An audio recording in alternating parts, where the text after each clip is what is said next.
गणित की worksheet number 14 है बच्चों।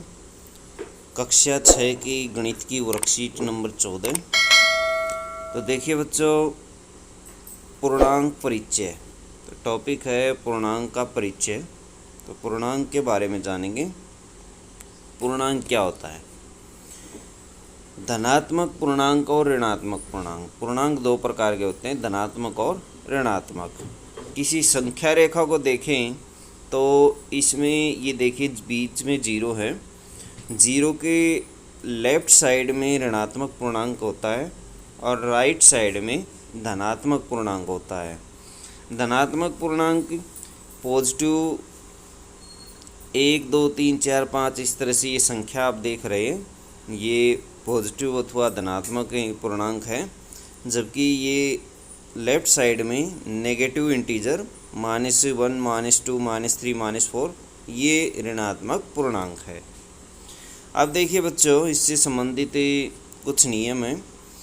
तापमान 0 डिग्री से 29 डिग्री ऊपर यदि है तो इसको हमें पॉजिटिव धनात्मक पूर्णांक के रूप में इस तरह से दर्शाएंगे, +29 डिग्री सेल्सियस। प्लस का चिन्ह लगा करके इसको दर्शाएंगे। समुद्र तल से ऊपर माउंट एवरेस्ट की ऊंचाई +8,848 मीटर है। 3,000 रुपये बैंक में जमा किए तो हम प्लस का चिन्ह लगा करके 3,000 रुपये लिखेंगे। कक्षा में 12 छात्र और आ गए तो +12। ज़मीनी सतह से 11 मंजिल ऊपर +11। जब आप 10,000 रुपये कमाते हैं तो +10,000 रुपये। तो ये कुछ एग्जाम्पल है धनात्मक पूर्णांक के।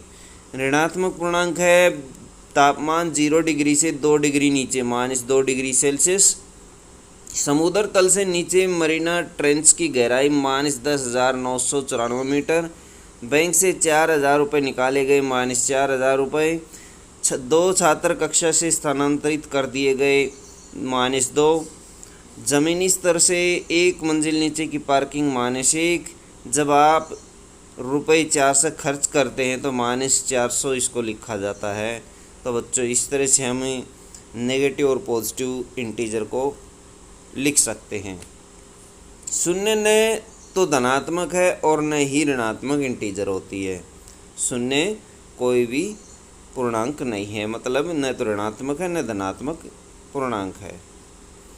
संख्या रेखा पर 0 से दाईं ओर दर्शाए गए अंकों का मान बिंदु 0 से बढ़ जाने पर बढ़ जाता है।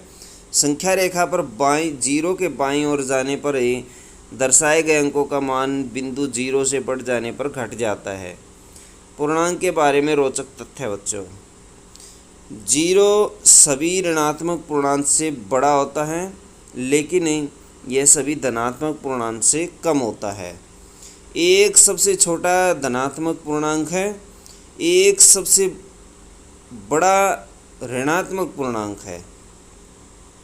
बच्चों इन्होंने 1 ही लिख दिया है, -1 आएगा। -1 सबसे बड़ा ऋणात्मक पूर्णांक है। सभी धनात्मक संख्याएं सभी ऋणात्मक संख्याओं से बड़ी होती हैं। संख्या रेखा पर 0 के दाईं ओर की संख्या 0 से बड़ी होती है और संख्या रेखा पर 0 के बाईं ओर की संख्या 0 से कम होती है अथवा छोटी होती है। आइए कुछ क्वेश्चन है, इनको करते हैं। निम्नलिखित स्थितियों को पूर्णांक के रूप में दर्शाइए। समुद्र तल से 5,000 मीटर नीचे -5,500 मीटर है बच्चों, 500 मीटर नीचे, ऐसे माइनस इसके साथ लगा देंगे। एक बैंक में 900 रुपये जमा किए गए तो +900 रुपये बच्चों। कितने रुपये? 900 रुपये। प्लस का चिन्ह आएगा इसके साथ। 2,000 रुपये का नुकसान हुआ तो इसको क्या लिखेंगे? -2,000 लिखेंगे, -2,000 रुपये। तो ऐसे आप इसमें लिख देंगे बच्चों, -2,000 रुपये।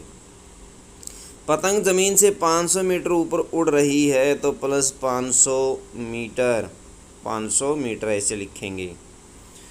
निम्नलिखित संख्याओं को संख्या रेखा पर निरूपित करें। कौन सी संख्या है? -7 है। तो बच्चों इस तरह से एक संख्या रेखा बना लीजिए जिसके बीच में 0 है। अब दोनों तरफ बराबर दूरी पर संख्याएं निरूपित करिए। इस पे संख्या 1 2 3 ये जो इनके बीच का गैप है ये बराबर होना चाहिए। ये किसी स्केल की सहायता से आप ऐसा लिख सकते हैं। तो बच्चों देखिए संख्या रेखा, ये संख्या रेखा हम ले लेते हैं और इसमें देखिए बीच में 0 है। 1 2 3 4 5 6 7 इस तरह से संख्या रेखा दोनों तरफ 0 के दोनों तरफ संख्याएं लीजिए। 1 2 3 4 5 6 7 लिख लीजिए। 1 2 3 4 5 6 7। तो माइनस की संख्याएं हमने ले लिए, -1 -2 -3 -4 -4 -5 -6 और -7। अब देखिए -7 सबसे पहली संख्या में दर्शानी है, तो यहाँ पर आप इसको ले सकते हैं -7 को। फिर +3 हमें दिखाना है, तो +3 ये +3 है, प्लस लगा दीजिए इसके साथ में। इस तरह से आप इसको दिखा सकते हैं। 0 को दिखाइए, 0 ये 0 है बच्चों। इस तरह से तीर के निशान के माध्यम से अलग अलग तरीके दर्शाने के, किसी भी तरीके से आप इसको दिखा सकते हैं। -6 को दर्शाने के लिए भी हम इसी तरीके से ऐसे इसको लिखते हैं, ऐसे तीर के निशान के माध्यम से दिखा देते हैं। तो इस तरह से आप इनको संख्या रेखा पर निरूपित कर सकते हैं। तो बच्चों ये थी आपकी मैथ की वीडियो। अच्छा लगे तो लाइक करें, हमारे चैनल को सब्सक्राइब करें।